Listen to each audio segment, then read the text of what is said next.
Okay, Mr. Pinto. When Jimmy came back from service, he became a member of the society here. Exactly. Right, and from then on, he was very active. I understand. Well, he was very active for the simple reason my husband had an accident at work. He fell in a hole. This is the truth. As God, his crucifix is there. He was buried with sand, and he was asking for help, and nobody heard him. He was on a hole with a, and all of a sudden, one of the women from work heard a voice, and she called it. Somebody's help, and he saw the Madonna. That's how he started. He saw the Madonna, the light of the Madonna de Marte, right in front of him.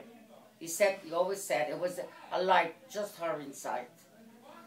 And while he's crying, and he's saying, Madonna, I'm even shaking. Madonna, really, you gonna help me? The man, there were 3 men, tried to dig him up, and by the time they did him up, this shoulder was over here. And he went in a hospital, and some Chinese guy straightened him out of place. And ever since then, he was everything for her. Everything. Wow. You mention anything, the Madonna was him. Yeah. She was with him always, always. Whatever he did, whatever he accomplished, always own it to her. And this is true. Wow. Did as he became active in the society and the feast, in the middle of it, Octavia was, I think, 8. Okay? 8 years old. Octavia was born in 1940s. In 1954, my husband started getting involved with the Madonna. Yeah. Was he president then? Or? He was not the first 3 years. From the late of the 50s till my husband was 19 times president. And everybody adored him. They always worked together. Yeah. And it was his passion. Mm-hmm.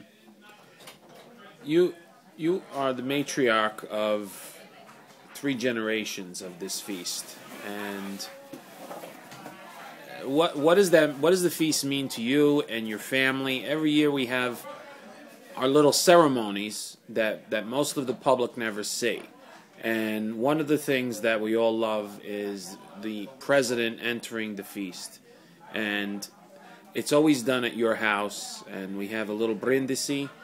And then they announced the president coming out to walk with the procession down to the church.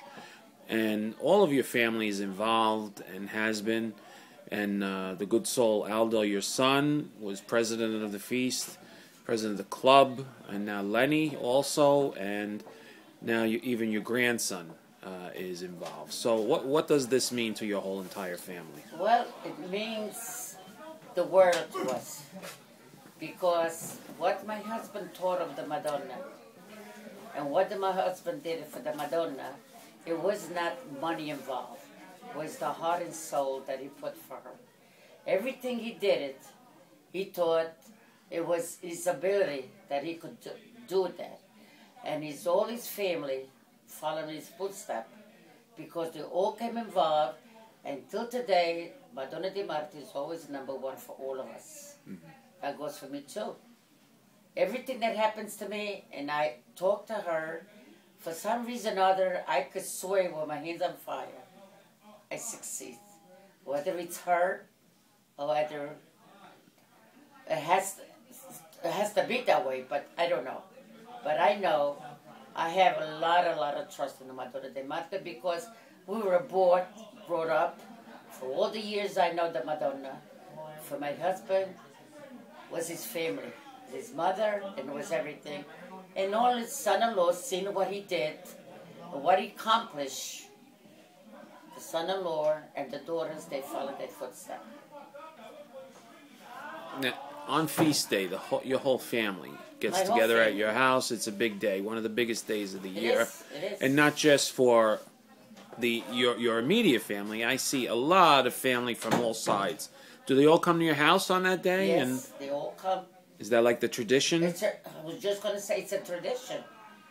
I was told after Jimmy passed away, that from now on, Mrs. Pinto, for what Jimmy meant for us, this will be a tradition till you, at me, live in this house, and if it's okay with you, we'll be coming out from this house in a memory of him. So I keep it up. Now, I know we had the New Year, you know, since '99 we're up in Sinatra Park. And somewhere in the 70s, the feast started to decline in people coming every year. I'd say in the late 70s, into the 80s. And in that time period, it was really your husband and Sammy and a few others, Dominic, who kept this alive, Yes. or we would have nothing today. Before the time when it started to go down, what was it like when it was at its height back here on Adams Street, and when the crowds would come with buses and everything else? What would it be like, the feast over here? It was beautiful. It was beautiful. The only thing, it was getting too much of people, too crowd, and they could afford the streets for the vendor, number one, and even for the people. And they were always suggesting they had to do it someplace else, but there wasn't a place they couldn't think of. Mm-hmm. So, I don't know what happened. They started, my son, the first one, they started, that number one, he want to put the Madonna in the water. What he did is 60 to put, my son did. My son did, and that's the year he died. He never saw it, the Madonna got in a boat. But the street of Madison Street, no, that's not Madison, that Adam, it was crowded, unbelievable, especially when the Madonna got here, that she was singing the Ave Maria. It was very emotionally, very crowd. It was really, really, really crowd. Now, where they make it, now it's crowd also, but it's got more space.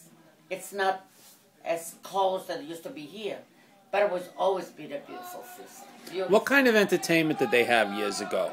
They had making what would you call it? Like in the corner of the church, yeah, of the building here. Taken from this side here, up to the side of the door, that like a patio, that the music, we had the singers, we had the announcer of a radio, announcer singers. Mm-hmm. And who was that? Pasquale Gaiano? Pasquale Gaiano, exactly, it's him. Right. Pasquale Gaiano was always the ceremony guy. Yeah. And who else was there? Was Mimi Cicchini? Mimi Cicchini, there was another one too. It was a man too. Mm-hmm. It was very nice. You know, it's so many years ago, you forget as you get older. Yeah. Not because you forget.